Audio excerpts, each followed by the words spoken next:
Hello, আসসালামু আলাইকুম। বাসায় মিষ্টি বানানো হয়েছে, কিন্তু কাজের ব্যস্ততায় ছাড়তে পারি নাই। তো নিচে হাতে মিষ্টি বানালাম জীবনের প্রথমবার। কেমন হয়েছে জানি না, কিন্তু প্রথমবার মিষ্টি বানিয়ে অনেক ভালো লাগলো। মনে হয় পারছি মিষ্টি বানাতে। মিষ্টির কালারটা তো অনেক নাইস হয়েছে। যদি কারো ভালো লাগে মিষ্টিটা, আপনার লাইক কমেন্ট শেয়ার করবেন।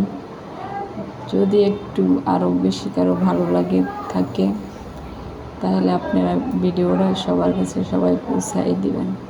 মিষ্টি বানানোটা অসাধারণ, দেখতে চমৎকার, দারুণ হয়েছে। মিষ্টির কালারটা দেখছেন নাকি? সেই সুন্দর মিষ্টি বানাতে বানাতে গল্প বললাম। আমি বেশি কথা বলতে পারি না, সুন্দর করে গুছিয়ে।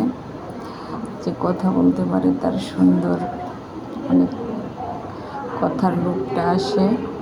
যে ভালো কথা বলতাম তাহলে